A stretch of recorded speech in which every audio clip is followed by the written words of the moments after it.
Sir కొద్దిగా wide sir కొద్దిగా wide వండి ఎంపీపీ జిల్లా పార్టీ సెక్రటరీ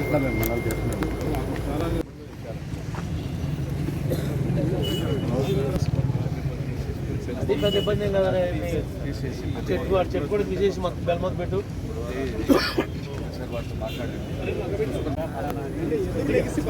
సైడ్ నుంచి ఇస్తే అందరూ ఫ్రేమ్లోకి వస్తారు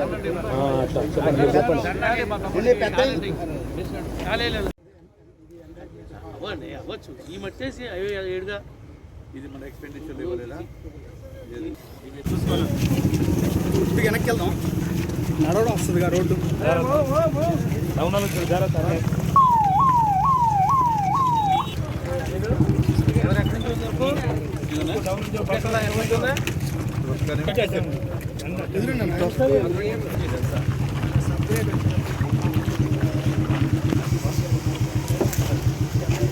తీసుకో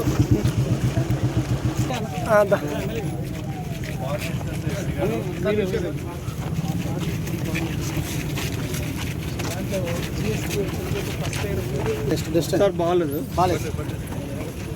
మొన్న మీరు ఇట్టండి మళ్ళీ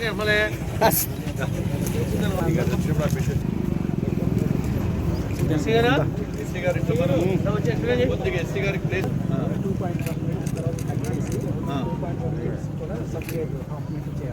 ఓకే దాని తర్వాత మన జిఎస్టీ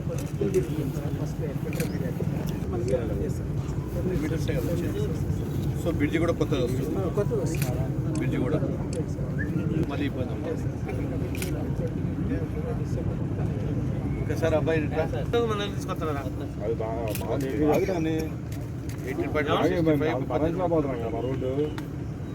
మొదలెడతారే ఏముంటుందిగా అది కూడా ప్యారలల్గా మొదలెట్టచ్చు కదా చేయొచ్చు కదా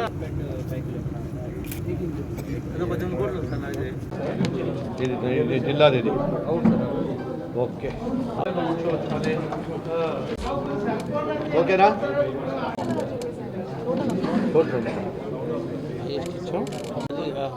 లేదు ఎస్సీ గారు అది కంప్లీట్ అయ్యిందా రోడ్డు ఇంకా ఉందా బిగినింగ్లో అదేవిధంగా ఇక్కడ ఉండేటువంటి కలెక్టర్ గారికి శాసనసభ్యులు ఇద్దరికి సోదరులకు పత్రికా విలేకరులకు ప్రెస్కు ఎలక్ట్రానిక్ మీడియా వారికి ఇక్కడికి వచ్చినటువంటి కార్యకర్తలకు ప్రతి ఒక్కరికి కూడా హృదయపూర్వక నమస్కారాలు తెలియజేస్తూ ఉన్నాను.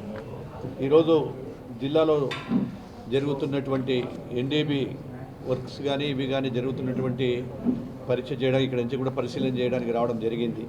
ముఖ్యంగా మొత్తం రాష్ట్రంలో 53,000 కిలోమీటర్ల రాష్ట్ర పరిధిలో ఈరోజు పనులన్నీ కూడా గత ప్రభుత్వం చేసినటువంటి పాపాలన్నిటినీ ఇబ్బందులు పడినటువంటి ప్రజలకు ఈరోజు ఆర్థికంగా ఎన్ని ఇబ్బందులు ఉన్నా ఈరోజు ప్రజలకు రవాణా సౌకర్యం కల్పించాలనే ఉద్దేశంతో మా గౌరవ ముఖ్యమంత్రి గారు దాదాపుగా ప్రభుత్వం వచ్చిన వెంటనే 1,061 కోట్ల రూపాయలతో పార్ట్ హోల్స్ తర్వాత ఎక్కడైనా ఇంకా డ్యామేజ్ అయిన రోడ్లను కూడా సర్ఫేస్ చేసుకుంటూ దాని అన్నింటినీ కూడా మొదలు పెట్టడం జరిగింది.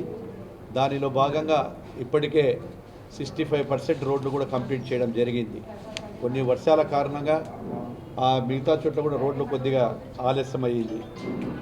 ఈరోజు వైఎస్ఆర్ పార్టీ ప్రభుత్వం వారు కూడా చెప్పారు, మేమందరము కూడా గతంలో 1,000 కోట్లు పెట్టి చెప్పినప్పుడు కేవలం 2014-19లో మాత్రమే 14,312 కోట్ల రూపాయలు ఖర్చు పెట్టి మీ తెలుగుదేశం పార్టీ అధికారంలో ఉన్నప్పుడు చేయడం జరిగింది. మరి 2019-24 మధ్యన చేసినట్టు వరకు కేవలం 7,334 కోట్లు మాత్రమే. దీంతో ప్రభుత్వం వచ్చిన 180 రోజుల్లోనే 1,066 కోట్ల రూపాయలు గత ప్రభుత్వంలో చేసినటువంటి ఏవైనా ఉంటే వాటన్నిటికీ కూడా మళ్ళీ మేము ప్రభుత్వం ఆర్థిక ఇబ్బందులు ఉన్నప్పటికీ ఈ యొక్క రహదారులు ముఖ్యము, ఎందుకంటే ఇండస్ట్రీస్ కానీ ఈ యొక్క టూరిజం పెరగాలంటే కూడా అవసరం అనేటువంటి ఉద్దేశంతో ఆర్థిక ఇబ్బందులు ఉన్నప్పటికీ కూడా 1,066 కోట్ల రూపాయలు రిలీజ్ చేయడం జరిగింది. ఈరోజు 21,220 కిలోమీటర్ల గుంతలమయమైనటువంటి రాష్ట్రాన్ని ఇప్పటికే 12,274 కిలోమీటర్లు కంప్లీట్ చేయడం జరిగింది. అదేవిధంగా మరమ్మతులు చేయలేనటువంటి వర్క్స్ కూడా సి కేటగిరీలో ఉండేటువంటి 1,149 కొత్త రోడ్లను కూడా నాబార్డు నిధులతో రేపు చేపట్టబోతా ఉన్నాం త్వరలోనే వాటిని. రోడ్లపై ఏవైతే గత ప్రభుత్వం చేయలేనటువంటి జంగిల్ క్లియరెన్స్ కూడా రాష్ట్రంలో 33 కోట్ల రూపాయలతో జంగిల్ క్లియరెన్స్ కూడా చేసి రోడ్డుకు అటు ఇటు ఉన్న ముళ్ళ పొదలు కానీ ఇంకా ఏవైనా చెట్లు ఉంటే రహదారులకు ప్యూరిటీ కనపడాలనేటువంటి విధంతో వాటిని కూడా క్లియర్ చేయడం జరిగిందని చెప్తా ఉన్నాను. గత ప్రభుత్వంలో తెలుగుదేశం పార్టీ అధికారంలో ఉన్నప్పుడు మనం చేసేటువంటి రహదారులను చూడడానికి పక్క రాష్ట్రమైనటువంటి మహారాష్ట్ర, అదేవిధంగా కర్ణాటక, తమిళనాడు రాష్ట్రాలు కూడా మన దగ్గర జరిగినటువంటి అభివృద్ధి రాష్ట్రాలను చూసి గతంలో అధికారంలో ఉన్నప్పుడు వచ్చినటువంటి రాష్ట్రాలలో అప్పుడు వచ్చి మన దగ్గర ఉన్నటువంటి రోడ్లను పరిశీలించేవారు. గత ప్రభుత్వంలో ఏదైతే రోడ్ల అధ్వాన పరిస్థితులు ఉన్నాయో మన పరిస్థితులు తెలుసుకొని పక్క రాష్ట్రమైన తెలంగాణలో జోకులు కూడా వేసుకొని వాటి మీద అసెంబ్లీలో కూడా చర్చ జరిగింది. స్వయంగా కేటీఆర్ గారే ఈ యొక్క రోడ్ల దుస్థితిని గురించి చెప్పడం జరిగిందని కూడా తెలియజేస్తూ ఉన్నాను. గత ప్రభుత్వంలో కానీ ఇంతకుముందు ఎప్పుడైనా ఒక ఆర్ఎండ్బి డిపార్ట్మెంట్ కాంట్రాక్టర్ అంటే తల ఎత్తుకొని తిరిగేవాళ్ళు. ఈరోజు తల దించుకొని తిరగడమే కాకుండా ఆత్మహత్యలు చేసుకుని ఈరోజు రోడ్ల మీదకి వచ్చినటువంటి పరిస్థితికి కారణము వైఎస్ఆర్ పార్టీ అని చెప్పి కూడా నేను తెలియజేస్తూ ఉన్నాను.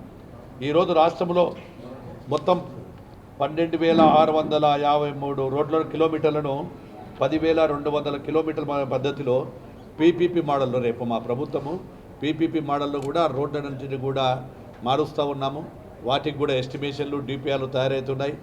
ఏదైతే 47 కోట్ల రూపాయలతో ఒక ఏజెన్సీని ఫిక్స్ చేసి ఫీజబిలిటీ ఎంత ఉంది, ఈ 12,653 కిలోమీటర్ల హైవేలుగా మార్చాలని, స్టేట్ హైవేలుగా మార్చాలనే ఉద్దేశంగా వాటిని కూడా ఈరోజు మా డిపార్ట్మెంట్ తీసుకుంటూ ఉంది. అదేవిధంగా రాష్ట్రంలో ఎన్డీబీ ద్వారా జిల్లా మండల కేంద్రాల రోడ్లను కూడా ఫేజ్ 1 కింద కూడా 3,014 కోట్లతో చేపట్టినటువంటి 1,244 కోట్ల కిలోమీటర్లను రోడ్లు బ్రిడ్జిలను నిర్మాణము 666 కిలోమీటర్లు కూడా ఇప్పటికే పనులు మొదలుపెట్టి చేయడం జరిగింది. ఏది ఏమైనా కానీ కూడా ముఖ్యంగా ఈ జిల్లాకు రాష్ట్రంలోనే హయ్యెస్ట్ ఈ రహదారుల నిర్మాణం కోసం 94 కోట్ల రూపాయలు ఈరోజు నిధులు చేసి ఎక్కడికక్కడ రాత్రింబగలు కూడా కష్టపడుతూ మా యొక్క ఇంజనీర్లకు కూడా ఆదేశాలు ఇస్తూ కలెక్టర్ గారు కూడా ఎన్నో ఆదేశాలు ఇస్తున్నారు, రివ్యూలు చేస్తూ ఉన్నారు. మా సెక్రటరీ గారు నేను కూడా ప్రతి వారానికి ఒక్కసారి వీడియో కాన్ఫరెన్స్ తీసుకొని ఈ రోడ్లు గుంతలు లేని రాష్ట్రంగా, గుంతలు లేని జిల్లాగా మార్చాలనే ఉద్దేశంతో మేము ఉన్నాము. ఈరోజు ఏలూరు పట్టణంలో కూడా గౌరవ మా ముఖ్యమంత్రి ఆదేశాలతోనే మిషన్ పార్ట్ వాళ్ళు కూడా కొన్ని ఇంకా ఎక్కువ ఉండేటివి కూడా వెహికల్ మూవ్మెంట్ లేనివి, ఫీజబిలిటీ వెహికల్ మూవ్మెంట్ లేని దానికి కూడా వెహికల్ మూవ్మెంట్ కూడా తీసుకువస్తూ ఉన్నాము. అదే కనుక ఇవి కాకుండా వరదలలో వేలేరుపాడు, కుక్కనూరు మండలాలలో పెద్దవాగు ప్రాజెక్టు నుంచి వచ్చిన నీటికి కొట్టుకుపోయిన రహదారులకు మరమ్మతులు, నూజివీడిలో పెద్ద చెరువు గండి వలన పాడైన రహదారులకు 4 కోట్లు మంజూరు చేయడం జరిగింది. ఎన్డీబీ కింద 111 కోట్ల రూపాయలు కూడా చేయడం జరిగింది. ఏలూరు కైకలూరు రహదారి పని పూర్తి అయింది. సిఆర్ఎఫ్ నిధుల కింద కూడా 43.50 కోట్లతో 2 పనులు జరుగుతున్నాయి.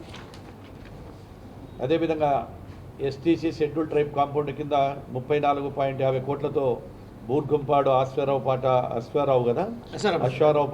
పేట రహదారి పనులు కూడా జరుగుతున్నాయి. ప్రధాన రహదారులకు 3 మతులకు గాను 3 పనులకు 16.80 కోట్లతో ఏలూరు, మద్దిలేటిపాలెము, అదేవిధంగా ముఖ్యమంత్రి గారి ఆదేశాల మేరకు 15 కోట్లతో ఏలూరు పట్టణం నందు శనివారపు పేట వద్ద బ్రిడ్జి నిర్మాణం కూడా అంచనాలు రూపొందించాము.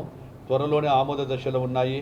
రైల్వే బ్రిడ్జిలు ఇవన్నీ కూడా నూజివీడు బైపాస్ రోడ్డు వీటన్నిటిని కూడా త్వరలోనే చేసి రాష్ట్ర ప్రజల ఆకాంక్ష ఏదైతే ఉందో రహదారులను మళ్ళీ పూర్వ పద్ధతి యొక్క గత వైభవంలో ఏ విధంగా ఉందో, గత ప్రభుత్వం అంత వైభవం ఉన్నదో ఆ రోడ్డు తీసుకురావడానికి శ్రమిస్తామని కూడా తెలియజేస్తూ ఉన్నాము. ముఖ్యంగా నాటి పాలకులు చేసినటువంటి పాలనలో ఈరోజు అనేకమైనటువంటి కూడా ఈరోజు రహదారులను కూడా నడవలేని పరిస్థితికి వచ్చాము. వీటన్నిటికీ కూడా ప్రభుత్వం మాకు భారం అయినప్పటికీ రహదారులు వస్తే మనకు టూరిజం పెరుగుతుంది, తర్వాత వెహికల్ మూవ్మెంట్ వస్తుంది, గ్రామాల అభివృద్ధి, జిల్లా అభివృద్ధి అవుతుందని చెప్పి ఉద్దేశంతోనే ఈ కార్యక్రమాలను చేపట్టాము. త్వరలోని ఈ పనులన్నీ కూడా కంప్లీట్ చేస్తామని చెప్పి తెలియజేస్తా ఉన్నాము. మాట్లాడండి. పూర్తి స్థాయిలో ఫిబ్రవరి ఎండింగ్ అంతా కంప్లీట్ చేస్తాం. జనరల్గా మేము అనేది సంక్రాంతికే కంప్లీట్ చేయాలనుకున్నాము. వర్షాల వల్ల కొన్ని ఇబ్బందులు ఎదురయ్యాయి. ఆ ఇబ్బందులతో చిన్న చిన్న కాంట్రాక్టర్లు ఇక్కడ సమస్య ఏమొచ్చిందంటే ఈ యొక్క పనులకు పార్ట్ 2 హోల్స్ అనే దానికి చిన్న చిన్న కాంట్రాక్టర్లే వస్తారు, పెద్ద కాంట్రాక్టర్లు రారు. ఆ చిన్న కాంట్రాక్టర్లకు కూడా వాళ్ళు ఇచ్చేటువంటి కోటో 2-3 కోట్లు ఉంటే పని తీసుకుంటే ఒక పని మొదలైపోయిన తర్వాత ఆ పేమెంట్ వచ్చిన తర్వాత మళ్ళీ తీసుకోవాలనే ఆలోచన ఉన్నప్పుడు ఇబ్బందిగా ఉందని చెప్పి మా గౌరవ ముఖ్యమంత్రి గారికి కూడా తెలియజేయడంతో మొన్న మళ్ళీ 100 కోట్ల రూపాయల పండగ రోజు మరుసటి దినమే ముందు రోజే ఇవ్వడం జరిగింది. మళ్ళీ 150 కోట్ల రూపాయలు ఈ యొక్క 1 వీక్లోనే కంప్లీట్ చేస్తాము. ఇవన్నిటిని కూడా ఫిబ్రవరి ఎండింగ్ కల్లా కంప్లీట్ చేస్తామని తెలియజేస్తాము.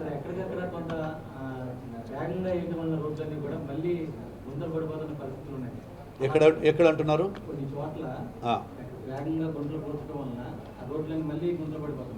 ఎక్కడ కూడా క్వాలిటీలో కాంప్రమైజ్ కాము.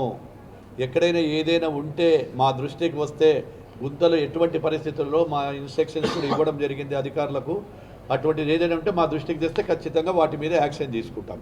ఓకే, స్పెసిఫిక్గా చెప్పండి. మీరు ఎక్కడ పలానా ఆరోపణలు వద్దు, మీరు చెంది మీ దృష్టికి తీసుకురావాల్సిన బాధ్యత మీకుంది, విలేకరులకు మీకుంది. ఉంటే ఖచ్చితంగా స్వాగతిస్తాము, వాటి మీద చర్యలు తీసుకుంటాము. ఆ కాంట్రాక్టర్ ఆ ఏరియాకి సంబంధించిన ఏఈడీల మీద కూడా చర్యలు తీసుకుంటాము. ఓకే,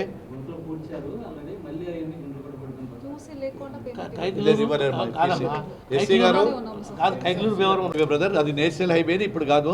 నేషనల్ హైవేకి రావాలంటే కొన్ని కండిషన్స్, దానికి టర్మ్స్ ఉంటాయి, దాన్ని బట్టి ఉంటుంది. అది కూడా ఏదైనా మా దృష్టికి తెచ్చారు, నేషనల్ హైవేకి కూడా నేను మాట్లాడతాను వారితో కూడా. Okay, thank you.